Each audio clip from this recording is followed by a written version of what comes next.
understanding China has become more difficult than ever, yet also more important than ever. Whether the U.S. and China are rivals, partners, or a mix of both, effective policy will only be as good as the information on which it is based. My name is Scott Kennedy, and I'm the Senior Advisor and Trustee Chair in Chinese Business and Economics at the Center for Strategic and International Studies. I also have had the privilege of being one of the few American scholars who has traveled back and forth between Washington and Beijing in recent years. I'm a firm believer that field research, direct observation, talking, and listening to Chinese perspectives must be a part of our toolkit to understand the People's Republic of China. So join me as I speak with Chinese leaders from business, government, and academia, and foreigners who have spent many years living and working in China. What makes China tick? Where is the country going? What connects us? And what divides us? We'll dive into all of that and more on this podcast. Welcome to China Field Notes.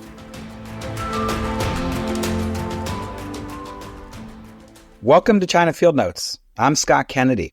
Any follower of the trustee chair knows that we pay close attention to China's auto sector. Since 2018, my colleague Ilaria Mazzocco and I have written at least 5 reports on the industry. We've visited auto companies and battery makers and tried to learn everything that we possibly could. We've done so because China's auto sector has always been an important industry for its economy, and the auto industry is important globally. In the past few years, it's become even more important and more complicated with the rise of electric vehicles. And now, China's emergence as an innovator, exporter, and overseas investor, that makes it even more important than ever to understand the dynamics of this industry. And as much as we've tried, Ilaria and I can't hold a candle to the knowledge of the guest on today's program about China's auto industry. Michael Laske is probably the most well-informed expert on China's auto industry that I know. Since 1995, Michael has led the development of AVL List GmbH in China. AVL List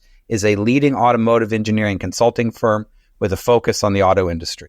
He has witnessed and directly participated in the growth of China's car industry over the last 3 decades, as it has emerged as the largest market and now is a major source of technical innovations and exports. Michael received an MA and an East Asian Institute certificate from Columbia University School of International Affairs. Following 4 years in Taiwan, he and his family moved to China in January of 1989, where he is still based. Michael, welcome to China Field Notes. Thank you, Scott. It's great to be here. It's an honor and a pleasure. And you've set a high bar with these very, very nice opening remarks. But I also have to say that your organization is wonderful. I read all of your stuff. I follow you online, and I've learned quite a lot. So I think you guys probably know more than I do at this point. I think you might forget more in a few minutes than I've learned in my career on China's auto industry. And I got to really tell you, it's at least a mutual admiration society here for today. So really appreciate it. I want to start the conversation about China's auto industry with just a little bit of background and biography about you. Everybody gets into work and their lives through different routes. Some intentional, planned from when they were 3 years old, some just by accident because they were standing on a street corner at a certain moment in time. I was curious, in between those different options, how did you become interested in cars in China and get on the path that you now are on? So I probably fall somewhere in the middle of that year that you painted. I didn't start as early as 3, but I did develop an interest in China in high school. And growing up in New York City, in the middle of Manhattan, and going to a high school where we had a very diverse international range of students, I did have a lot of exposure and experience to people from around the world of many different cultures. And that had an influence.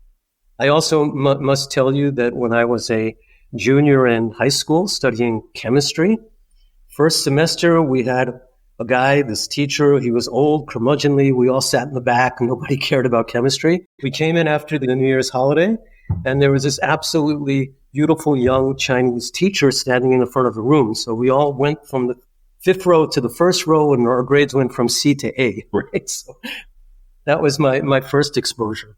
I then went to university. I went to college at Clark University in Massachusetts, and I ran into this professor, Michael Laske. He was a historian, and he was absolutely in love with China, and I didn't know that much about it.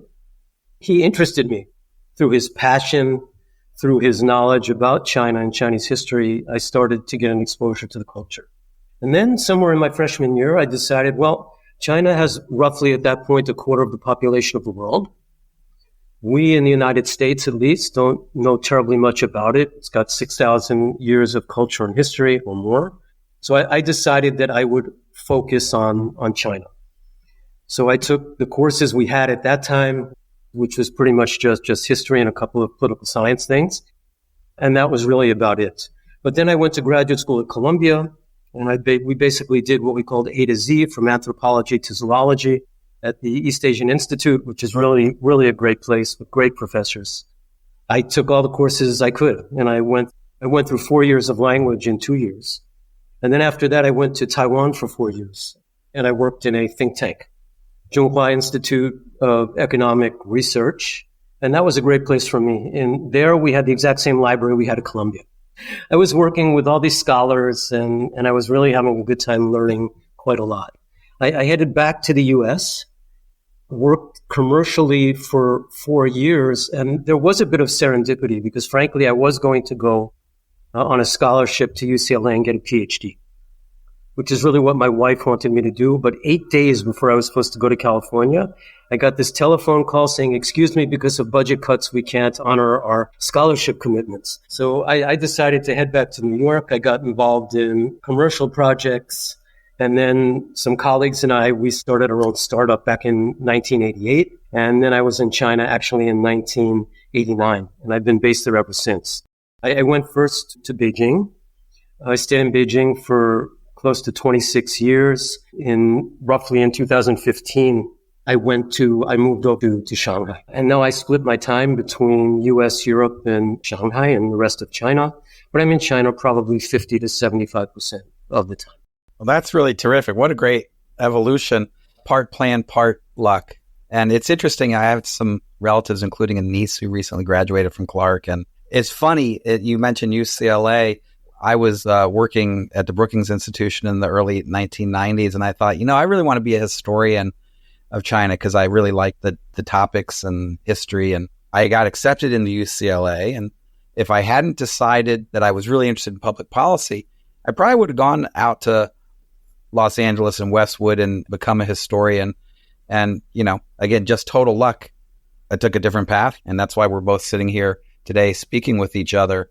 So the other side of the story is the auto side of the story.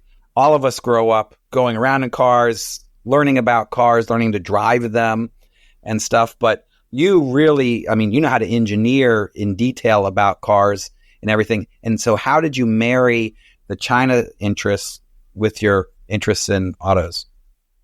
Okay, well, this really was not planned whatsoever, because I must say that growing up in New York, one of the things we New Yorkers believe is one of the nicest things about this wonderful, highly cultured city is we don't really need an automobile.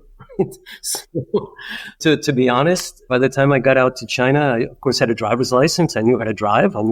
Still had keys in those days, but I was by no means a car expert. But I was at that time in 1995, when I joined AVL, I was really looking for a change in career path. I had been working for a very large conglomerate based in Colorado. They ran into some commercial issues in Colorado. So I decided I wanted to stay in China. Then I needed to find a new area to work in. And then I was approached by a recruiter about AVL. So I did a bit of research. I found out AVL had a great reputation.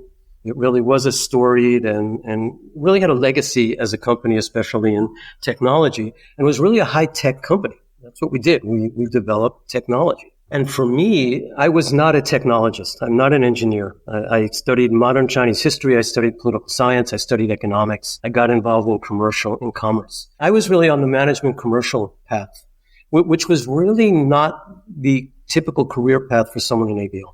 An AVL person tended to be an engineer who then got promoted into management. And I came in from the other side completely. As someone who knew how to grow a business and was very entrepreneurial by nature, I had to learn about the technology. But I think I've managed to make some improvement over the years in that respect. You certainly have. Just so people know, AVL, As I understand it, it's based in Austria. Is that correct? And it has offices around the world. Right. This is correct. AVL it's still privately held, though we're certainly big enough to be public. We're a company that does about 2.5 billion euros worth of turnover. We're located in over 28 countries. We've got technical centers around the world, including 4 in China. What we do is we help automotive OEMs, we help tier ones, we help governments, we help research institutes, we help academia develop technology.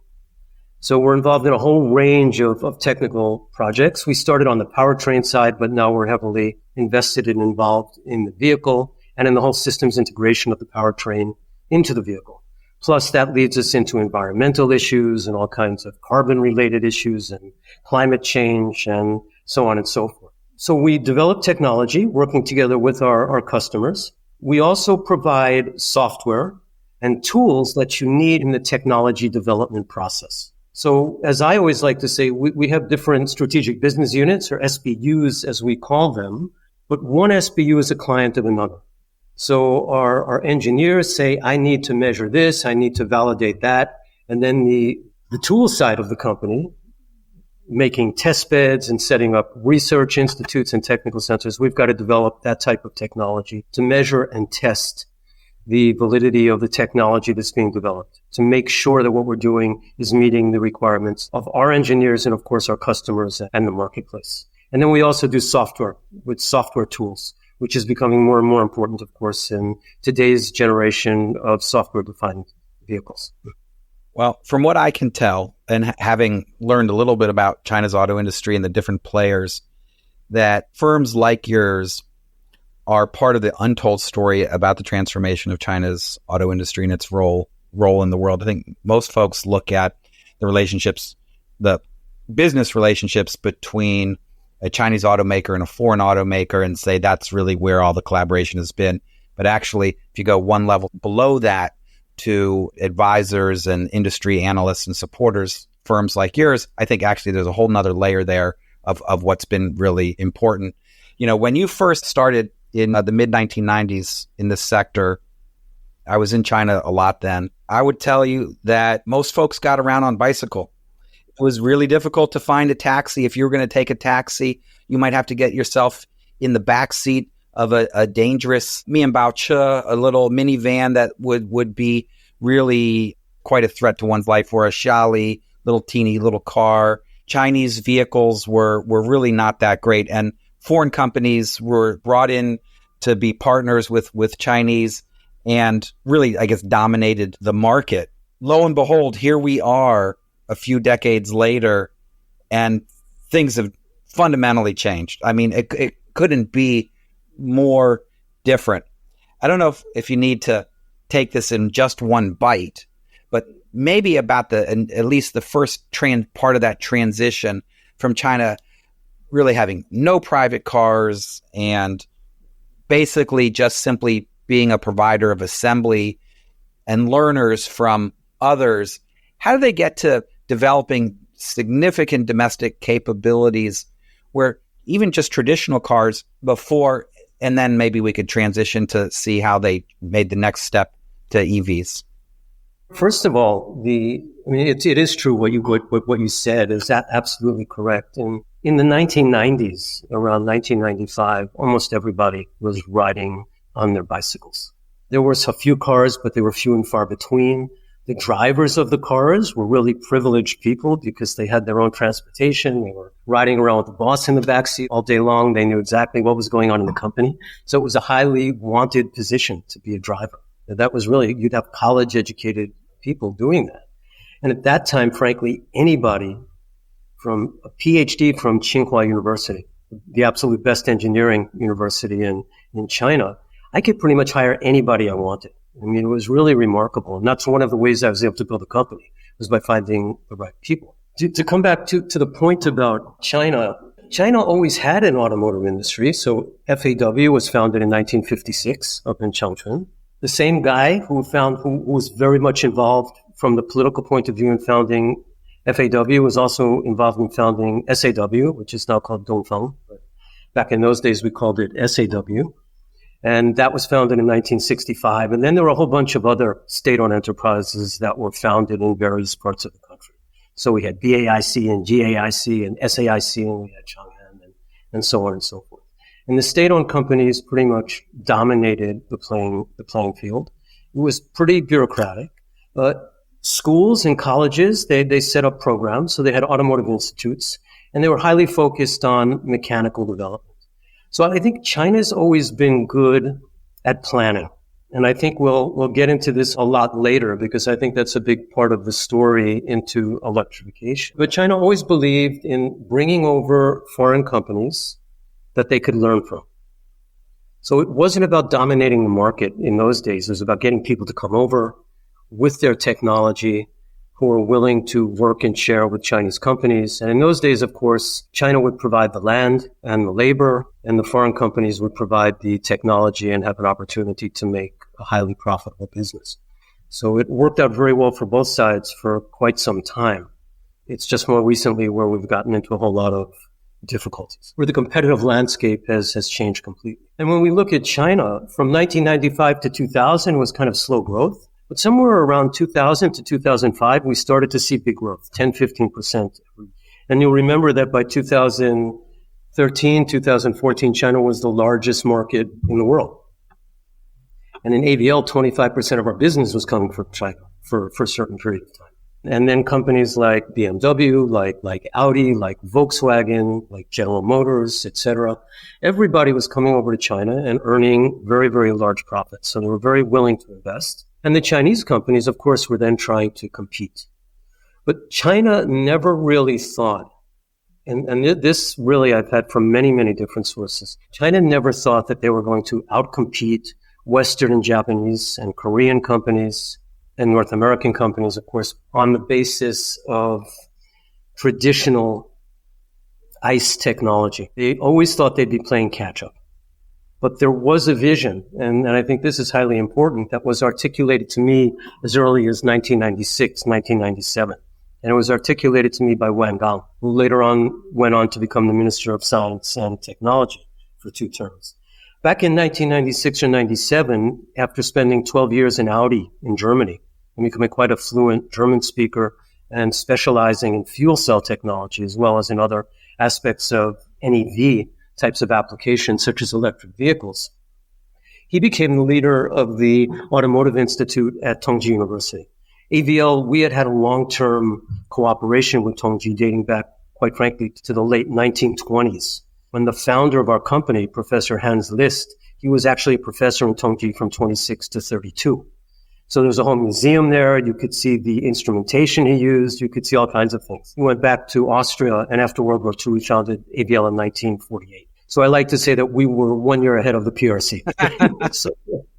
So we knew Wang Gang, and we established this cooperation with his former home, Tongji. We still sponsor activities. We give lectures there. We train students. We do internships. We sponsor a professorship there. So we still have a very close relationship with them. And Wang Gang was there, and he articulated to me, he said, look, we know we're not catching up in terms of internal combustion engine technology, but we think when we're starting from the same starting point, we could perhaps outperform. So we have to leapfrog Western companies and look to the next generation of technology. And that was fuel cell, NEV, electrification. Eventually, actual electrification won out, at least in the short term, over fuel cells in terms of cost reduction and the ability to bring that type of technology successfully to the market. Then Wang Gang later became the chancellor of Tongji University, and then he was asked to come up to Beijing, where he stayed for 8 years. And he's still quite active now, but he doesn't have an official type of government state portfolio position like he had in the past. Well, that's amazing story about where China was and how it moved along this path and came up with this idea. I've always wondered about that period and what China learned and why there was both a sense of confidence and also concern. In 2014, 10 years ago, if one was sitting somewhere in China and you were trying to predict what the sector would look like and what relative market shares would be, you wouldn't have come up with this prediction. I know the Made in China 2025 plan where autos and EVs are listed, but nevertheless, from an idea in one person's mind, one person's head, to actually being implemented is another thing entirely. How did Chinese companies make the transition from internal combustion engines, ICE, to EVs in a way that propelled them from being partners providing land and labor to being at the forefront of the industry? I think that's a fundamental question, and it's a very good question. And I think what we saw happen is that by embracing the joint venture concept, which is by no means the most efficient, China was able to entice Western companies, major Western OEMs, all the market leaders, to come to China with their technology, with their skills, with their methodologies, with their structures. So China was able to learn firsthand how Western companies were organizing themselves and how Western companies were operating in terms of the whole value chain of what a vehicle needed and what a company needed to be successful.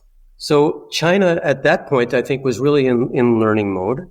We're basically trying to figure out what they needed to do to be successful. And they always had aspirations to be better and to be bigger.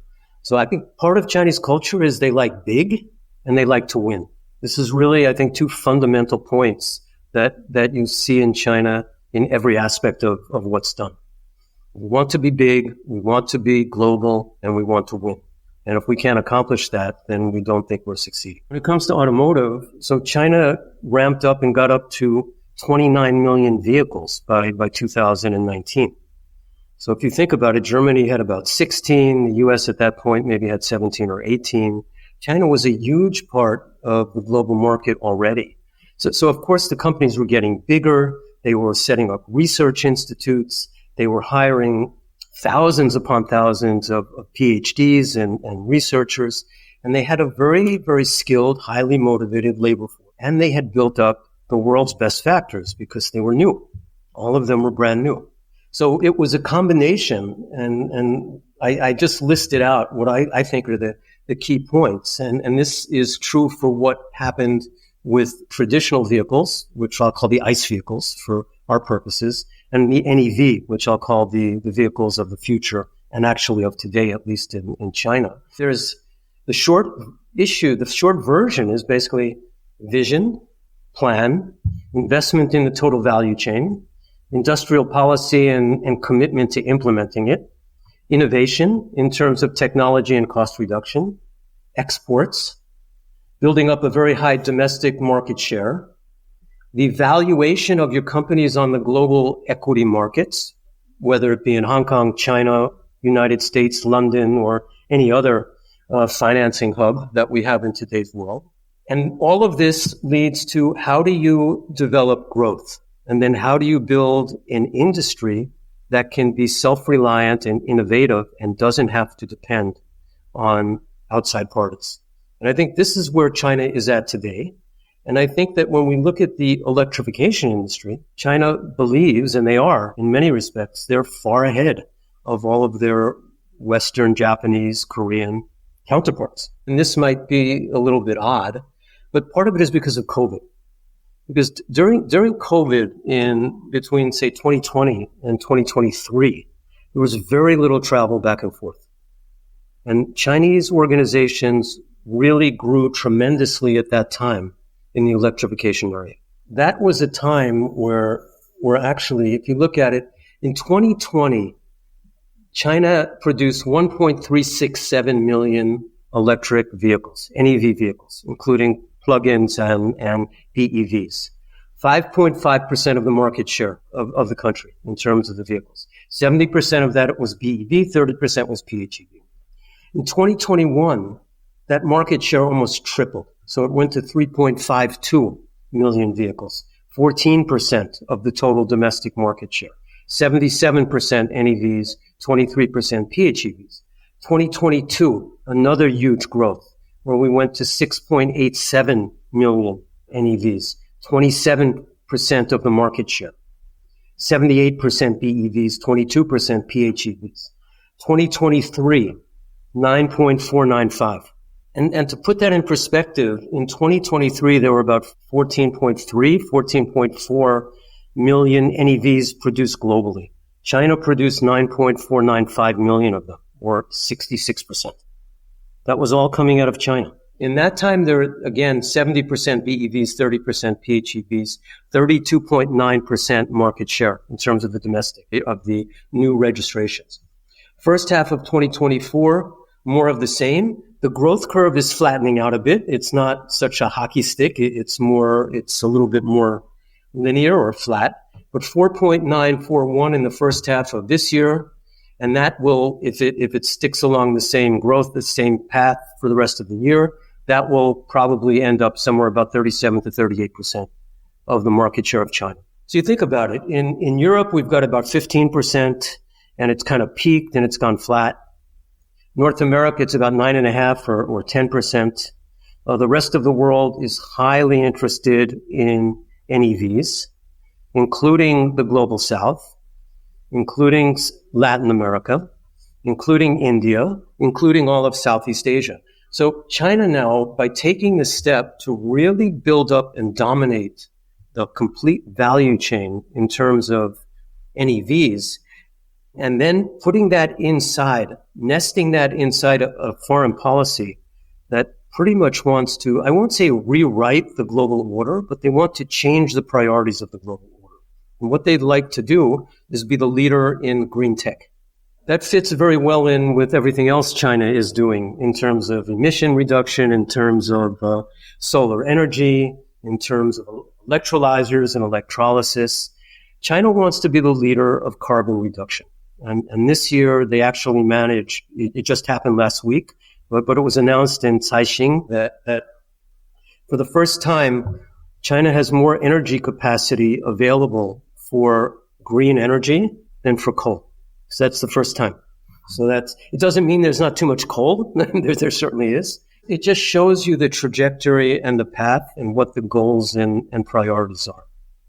An amazing transformation. I want to ask one question about what you see as most impressive, and then on the other side, some of the challenges. On the upside, what's the most impressive thing about Chinese cars? Where are these companies the most advanced, where they are significantly ahead in global leadership? Is that the battery technology itself? Is it the electric motor?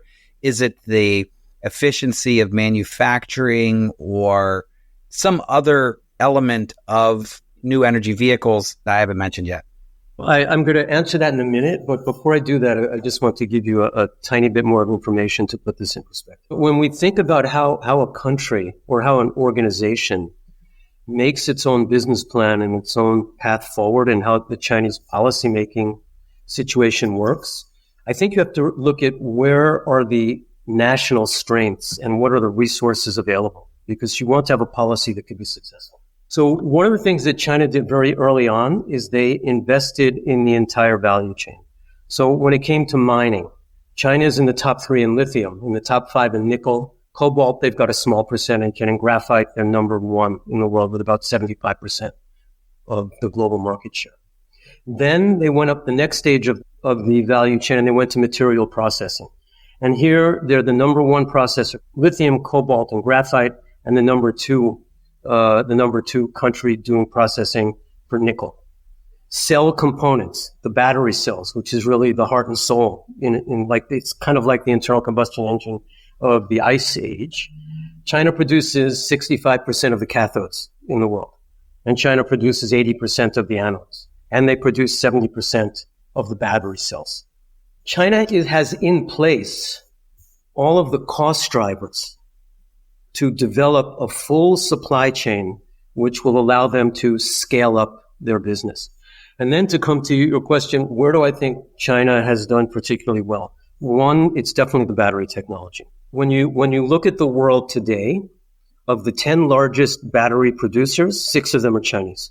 So the first 2, CATL and BYD, are household names, but there are another 4 that are in the top 6.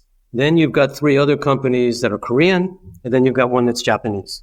What you're not seeing is anybody from Europe or North America. And that to me is quite an interesting fact when you look at this. I just ask one thing about that just before you go on to the next level, because some folks in Washington, D.C., where I live and work, say that the technology that the Chinese have in batteries, they borrowed, or some people would say stole, expropriated, et cetera. To what extent is there any truth in that, or is this genuinely like homegrown technology or through proper licensing and further engineering? I think that you could make a better case that the Chinese were more aggressive in trying to make use, because I don't want to use the word stole. When it came to combustion technology, I think that the Chinese were very aggressive in trying to appropriate technology by various means. I think in the battery area, it's been much more of a normal licensing type of situation. And I think China has invested extremely heavily. And this is why the planning is so important. The education system is now completely changed. When I came to China and I was talking to graduate students from Tsinghua University, almost everybody, 95%, were mechanical engineers. This year, I don't think you'd find one mechanical engineer graduating with a PhD from Tsinghua University. They're all electrical engineers. But the whole education system has changed to adapt to the different requirements of the market. The whole policy making is pushing everywhere. The whole automotive industry in China, which already exists, the foundation is there. They're pushing the R&D in the direction of electrification, and also in terms of future progress, such as fuel cells and electrolyzers and electrolysis. I interrupted your walk through the value chain and Chinese dominance, and you had gotten to batteries and fuel cells. Things. You have further steps. So what China has done is, you look at a company like BYD, they've got 105,000 engineers. 105,000 engineers in that company. That's huge. They spend a huge amount of money on engineering and technology development. And I would say that almost everything they do is in-house. Same with CATL, the battery producer with the cells. They're not coming to us to talk about, they're coming to us for tools. They're coming to us for some specialized application knowledge where we could be helpful, but they're not really coming to us to develop a new battery. I mean, they do this quite well by themselves. Where the Chinese have been particularly good, I think, is the whole LFP technology, lithium ion. This is really better than lithium ion from many respects, because it's 4 to 5 more durable in terms of the amount of charges you can get. It's safer. It's not flammable. It won't catch fire. The trade-off is it's not as energy dense. It doesn't give you the same range as say a lithium ion battery, which is also a specialty of China. And China's also good on the sodium ion. So they're good up and down the marketplace for small cars, for premium cars, for mid-range cars. And I think now we're moving into the commercial vehicle area, which will also become step-by-step highly electrified. So you hear of the Blade battery, which came out of BYD. This is a good example of LFP type of technology. And what you're seeing now is Western companies partnering with the Chinese to get the batteries. So you're seeing every day when you read the automotive press, you're seeing somebody's announcing a new cooperation, a new transaction, a new partnership for both China and very often even on a global basis. So I think China is highly doing a great job when it comes to batteries. I think they're also doing a great job when it comes to what we call HMI, or human-machine interface. So they're really good at the experience a rider or a driver has inside the car. So what the telematics are, what the infotainment system is, how you can talk to the car. You've been in China recently, so you probably maybe rode in a few cars, and you could go tell the car, please open my right-hand window. Please advise if there are any good Italian restaurants in the neighborhood. Where can I go to my battery swapping, charging or charging station? So you'll get all of that information by talking to your vehicle. So I think that their software is good. China had a very good internet type of platform in social media. So you had Tencent, you had Huawei, you had Baidu. All of them got involved in providing their technology and their part of the automotive vehicle story. And then China went out and hired from the West, from Japan, from various locations, And also they had some domestically homegrown stylists and designers. And I think so Chinese vehicles look good. They're comfortable. They've got good components. They're safe.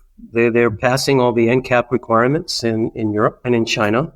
And they've got basically all the newest technologies. They're not missing anything. The biggest brands are all Chinese. It's not a loss of face to be riding in a Chinese vehicle. It's now something that's considered highly desirable to be in a Chinese vehicle when it comes to electrification. If you want a sports car, you still want a Lamborghini, you want a Ferrari, you want that type of thing. But if you want a really cool electric vehicle, you can find the BYD U9, you can find the Zeekr, you can find a whole range of really good cars coming from BYD, coming from Tesla, which is an American company, but it's producing in China, coming from Li Auto, coming from Chang'an, NIO, Geely, etc. So it's all there.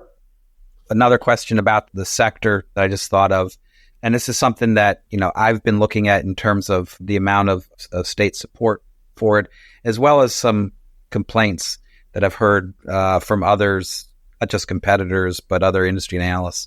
If you look at 150 or 200 Chinese companies that are in the EV sector, only a very, very small number of them are profitable. And so they have improved dramatically up and down the value chain, but most of them have not been able to turn a profit yet. Why is it so hard for these companies to turn a profit? Because their sales have been growing dramatically. Is it that they aren't efficient enough? Is it that the cars, they're selling them so inexpensively to get market share that they're taking a loss on every car, or there's not been enough industry consolidation yet? How do you explain and interpret this issue around profits? So I think it's a combination, all of the above. And I think it's a very nuanced answer. So China at the moment has 137 organizations, OEMs, producing vehicles, and they've got 51 producing batteries. In the battery sector, we have very significant consolidation. The top three make up 78% of production. The top five make up about 96 or 97% of production. In the automotive area, you've got BYD, which has a huge market share with their 3.6 million vehicles.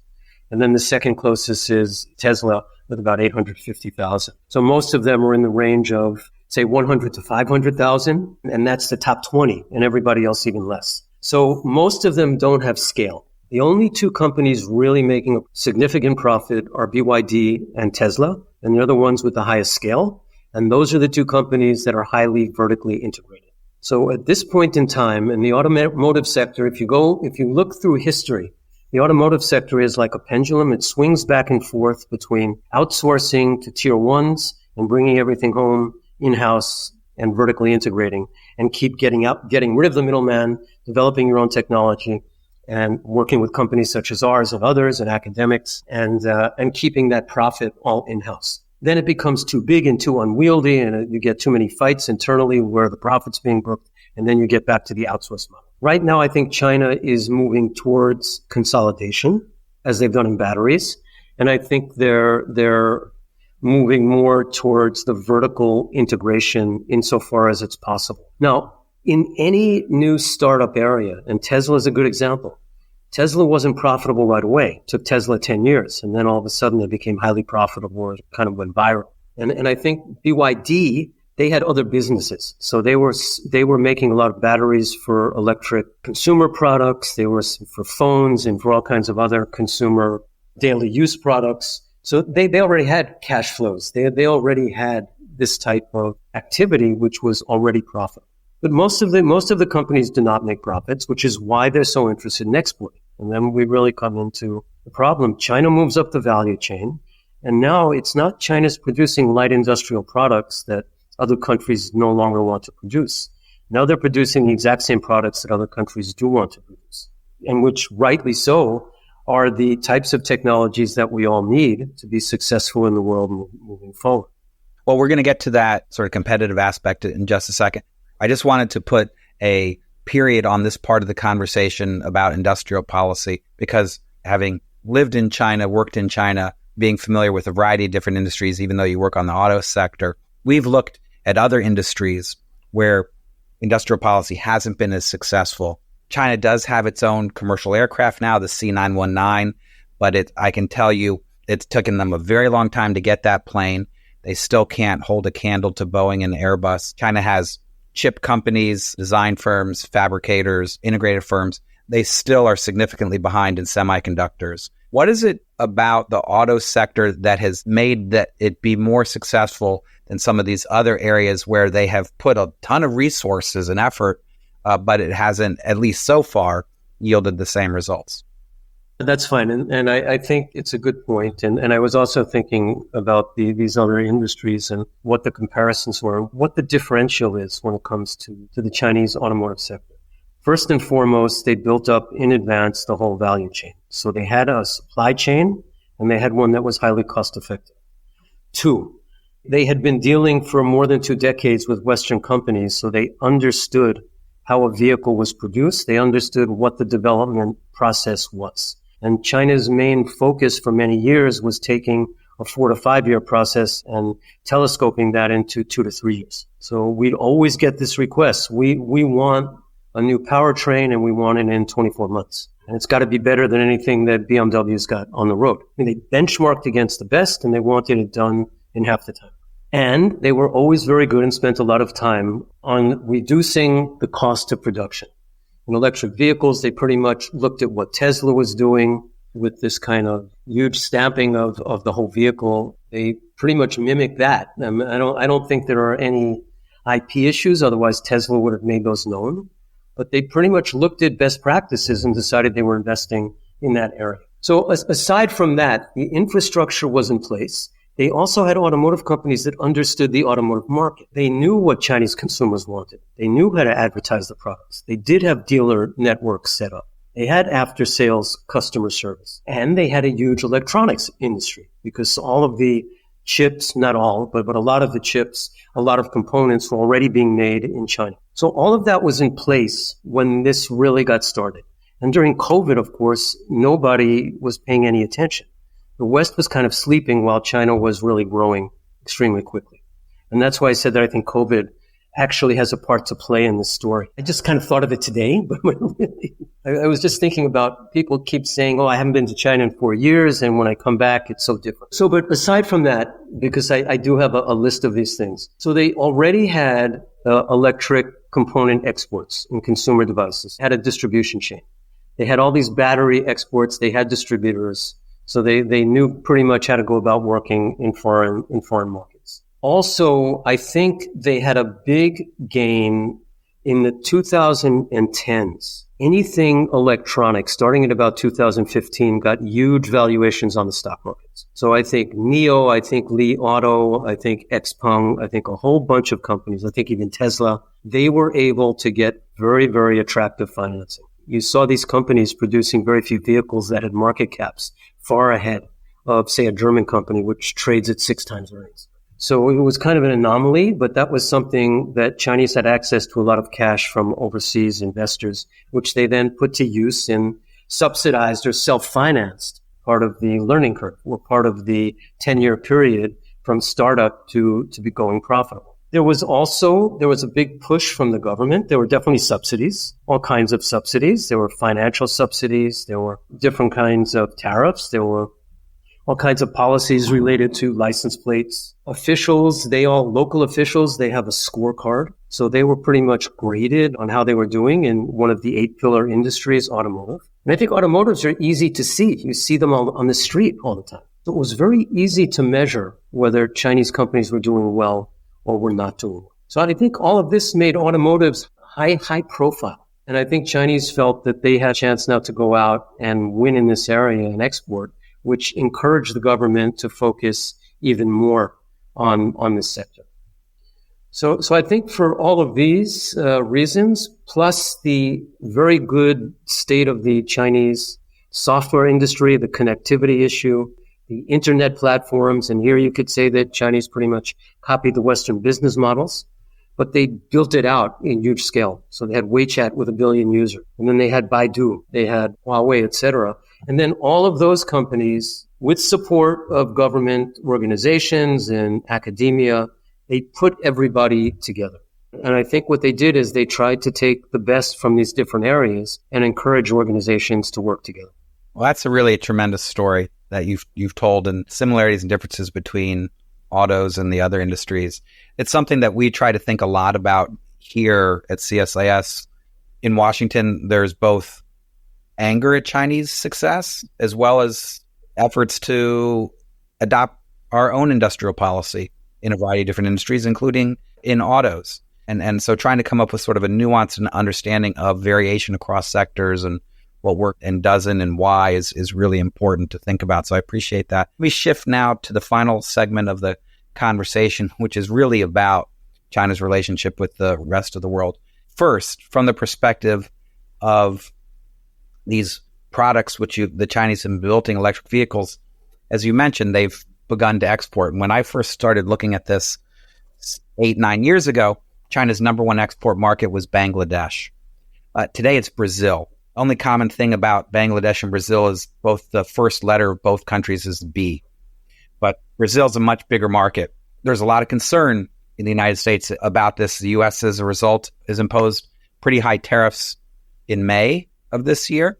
The EU has rolled out initial tariffs related to Chinese electric vehicles. And you see other markets and governments considering or doing the same thing. Should the U.S. and others be imposing these kinds of restrictions on electric vehicles in their markets, or should they be seeing this as constructive competition to improve their own industries? What is your sort of take on what we're seeing now as sort of an EV trade war? I think that this is really, and you and I, we've discussed this many times. This is one of the most fundamental issues, and it's really at the heart. It's such a fundamental issue that touches on geopolitics, that touches on the future of trade relationships on the global trading system, that I think it's important to spend a little time. I will say that China has a diversified export base. So 42% go to Europe, 41% go to Asia, 5% North America, 5% South America, and then 7% what I'll call the rest of the world, which is Africa and Oceania. When I look at this, and I don't mean to be a cheerleader for China. I think it's important that we recognize what's been done well and what hasn't been done well. We need to learn from China where we can to make our own position and industrial practices in our economy all the better. So I don't want to give the feeling that because I've been out here for 30 years that I'm not capable of being objectives. What I think when it comes to should we allow the Chinese into the market, on the one hand, competition leads to innovation and progress. That's the first point. Second, tariffs are inflationary and don't necessarily really lead to job creation. I mean, you could really get the job creation by encouraging companies to, like we did with Japan in the 1980s. We had a quota system. The Japanese all came over and produced pretty much most of their vehicles. I was listening to the head of sales of Honda in North America on a podcast yesterday, and he said basically 100% of Honda vehicles in North America, sold in North America, are made and produced in North America. So the jobs are still there. So I think that having competition, having free trade is anti-inflationary. I don't think it's particularly inflationary. Next, the automotive industry is global. And the supply chains in the U.S., at least in the new energy area, they're not well built up. So we're not really ready to say to companies and countries you're not allowed in because, frankly, you don't have the supply chain to serve the requirements of the industry at a competitive price. I think that if we do all of those things, our OEMs could really be left out of the future. And I think that the technology developed also has dual applications. So I think we need to be in a position that all the technologies of the future, the AI, the connectivity, all of the high quality chips, et cetera, I think we've got to be thinking very clearly about how we're going to maintain our leading edge. We really don't want to lose a leading edge in technology because that to me is the driver of a nation's power and position in any sort of a global system. So I would say those are the pluses to letting them in. On a negative side, if we let Chinese just come in, our U.S. manufacturers are going to be at a big advantage, and we could see more insolvencies. I'm not sure that they could compete. And when we look at what happened in the 1980s, when 1970s, all the Japanese came in, it was the same thing. They came in, everyone said their quality is not very good. Step by step, their quality became extremely good. Their costs were competitive. Their service was first rate.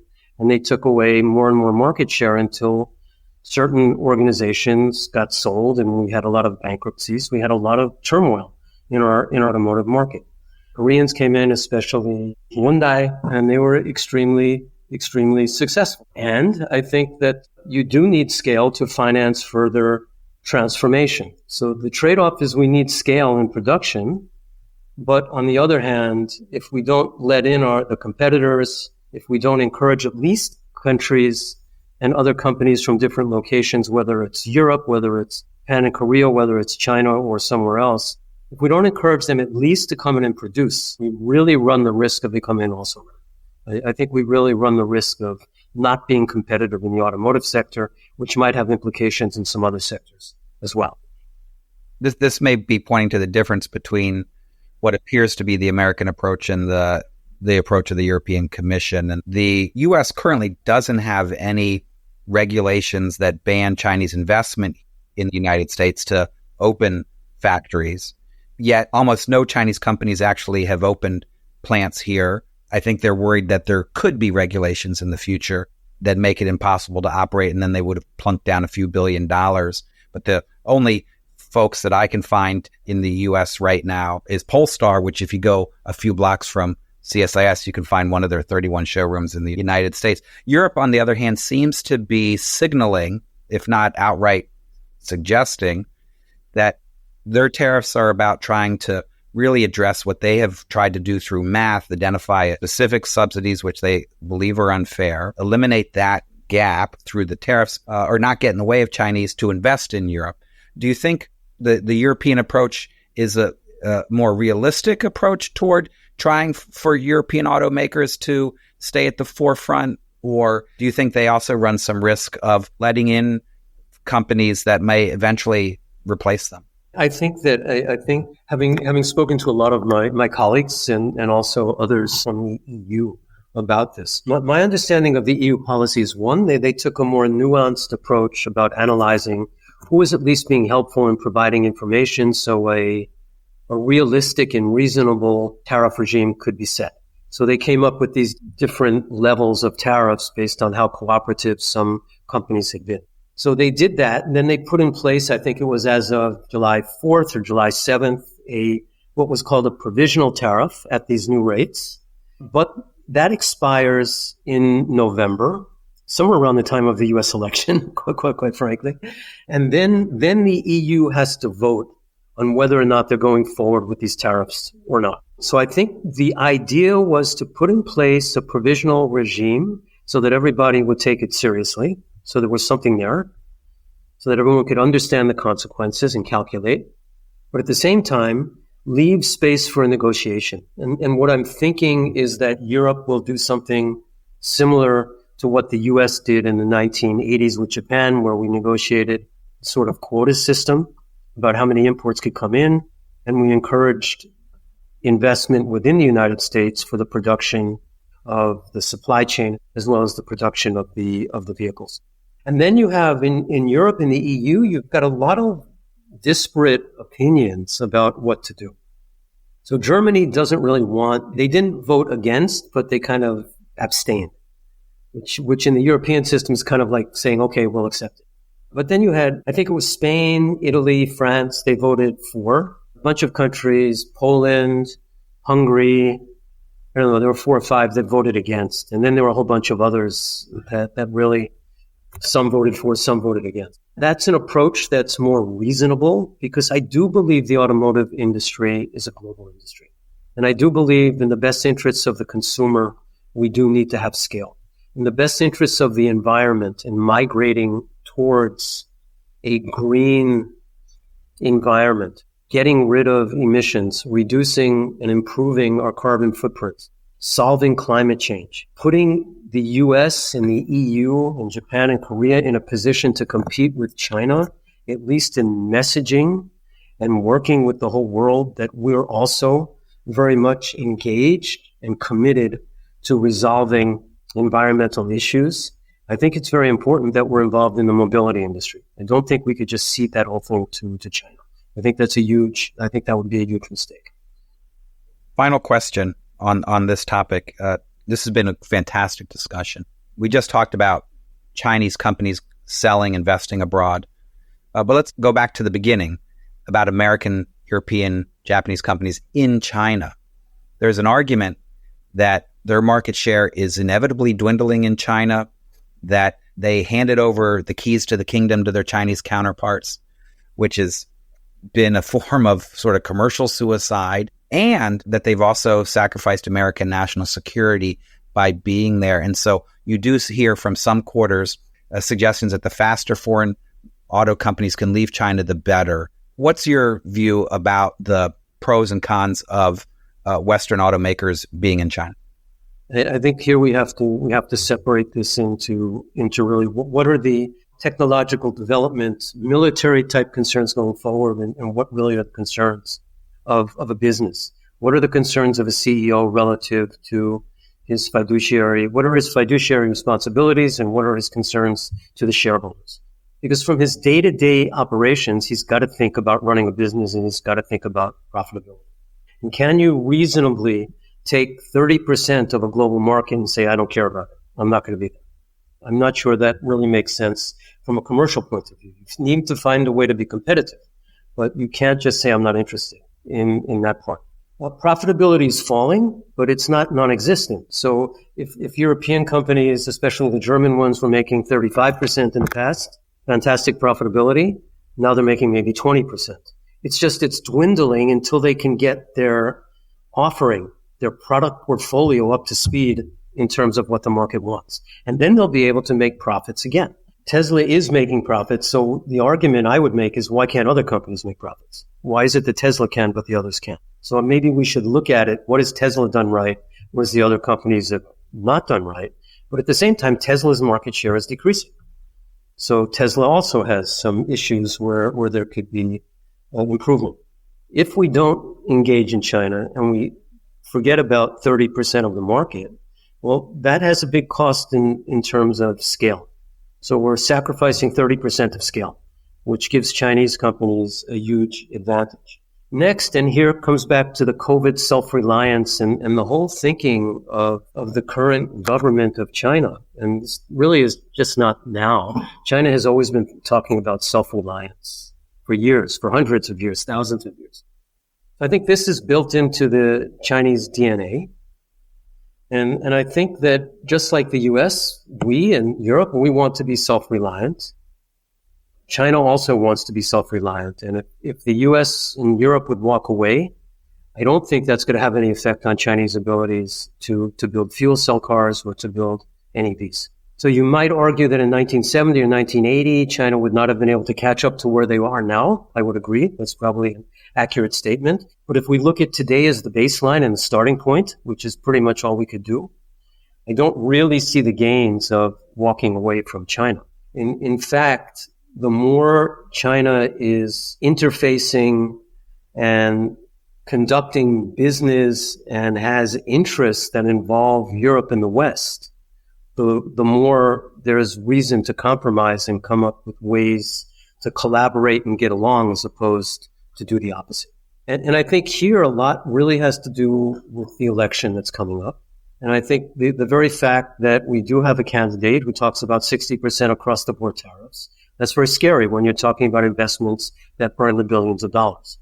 So you can't just build something and then all of a sudden find out that it's going to be outdated and that someone's going to kill your investment and you've been wasting billions of your shareholders' money. From that point of view, China towards the U.S. needs to take a wait-and-see approach and see what happens. And I think we've all got to come up with ways to at least provide a sense that there are some common interests and not everything has to be a fight. And I think that should be part of the way we think. Doesn't mean that everything has to be done. It doesn't mean that we need to make one sacrifice after another. It means that we need to be committed towards an international relation ship that has a path forward at the same time where we're increasing our ability to compete successfully.